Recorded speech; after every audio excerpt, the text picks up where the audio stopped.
All right, I'm going to show you very quickly how to use EdPuzzle so that you can learn from your mistakes. I'm noticing that a lot of you are turning in assignments either with 0% or 63% or 54%. Some of you are doing 88 and 100%, but there's no reason to not get 100% every time. So let's look at this as a sample, okay? So I'm going to hit play. Okay, you want to hear the most boring story in the world? It goes like this. Jimbo had a normal day. He went to school, hung out with his friends, came home, ate dinner, did some homework, and went to bed. The end. The reason that's so boring is because there's no conflict. You must have some kind of problem or conflict to have a story. The way I see it, there are six... So now, this video, I set it up where there is a multiple choice question right here. The video is going to pause, which is what you see with this here, and it says, what must a story have to make it interesting and not boring? And you know what? I'm going to pretend that I just kind of spaced out and I wasn't paying attention. Not that that would ever happen to you guys, but I realized that I don't remember. What must it have? Well, I think maybe a lot of characters, maybe some sort of conflict or problem. Constant jokes, I know I like that, but is that the answer or all the answers? I don't remember. So I am going to click rewatch, knowing that the question is, what must a story have to make it interesting and not boring? So let's rewatch for that. School, hung out with his friends, came home, ate dinner, did some homework, and went to bed. The end. The reason that's so boring is because there's no conflict. You must have some kind of problem or conflict to have a story. The way I see it, there... Okay, now I know that I must have some sort of conflict or problem, right?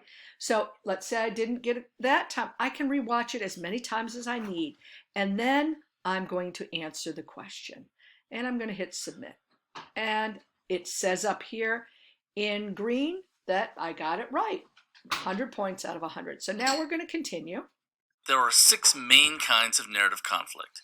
Character versus character, character versus self, character versus nature, character versus machine, character versus society, and character versus destiny. You can classify these into 2 categories, internal and external. Character versus self is internal because they take place within the character's head or heart. The rest are external because it's the characters in conflict with someone or something outside of themselves. In this video, I'm going to use a lot of movie examples because there's a better chance that more of my viewers will know the reference. So now it stops, it asks the question, what are the 2 major categories of conflict? Oh, now I'm going to rewatch it, but let's say that I thought, oh, I got this. I got this. I don't need to rewatch it. I'm going to say internal. I remember it being internal, and I'm going to say that, and I'm going to submit it, and look what happens. Oops, I'm wrong. I get 0 points for that, right? So now let's see what happens if I rewatch it. The rest are external because it's the characters in conflict with someone or something outside of themselves. In this video, I'm going to use a lot of movie examples because there's a better chance that more of my viewers will know the reference. Aha. So it says it's internal, and it shows me the correct answer the second time around, and it says internal and external. So I'm going to do better at internalizing, remembering that information if I use the rewatch.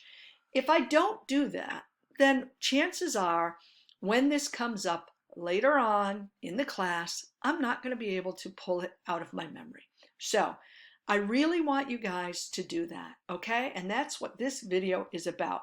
No matter what the question is, you can, and I'm not allowing you guys to skip, but I'm going to hit continue. The most basic Let's see if I can fast forward. Skip. The most okay, I can fast forward, but you can't. Family, so or now, be partners in some kind of business. But the key is that they can't easily just walk away from each other. All right, the next question that comes up is, in literature, when 2 characters have a conflict with each other, that is known as. So let's break this question down. What's it asking?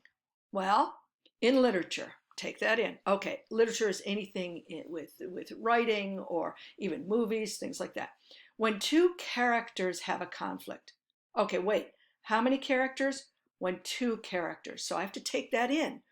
And they have a conflict, a problem with each other that is known as. Well, these are character versus character, character versus self, self versus self, or none of the answers. So again, let's say I don't remember, I wasn't paying attention, or I need to see things more than once. I'm going to rewatch. Or trapped in a house, be in the same class at school, the same team, the same family. Now, when I do the rewatch, it's going to bring me back to character versus character. Okay. That can be protagonist versus antagonist, or good guy against bad guy. Rey versus Kylo Ren. So Optimus Prime versus now Megatron. I'm going to pause it because, you know, I am showing you this. You guys can't do this, but I'm fast forwarding it. I'm going to answer key is the that they question can't again, easily just walk away from each other. And in literature, when two characters have a conflict with each other, that is known as, I know it's character versus something, so it's not self versus self, which I don't even think that's a real answer, and it's not none of the answers. So it's either character versus self or character versus character. Let's go back to the question. When two characters have a conflict, oh, it's got to be character versus character. So this is how I want you guys to utilize EdPuzzle. If you are not, and you're not getting a good score, my expectation is that you will retake it, and you will let me know. I will reset it for you, and you'll retake it.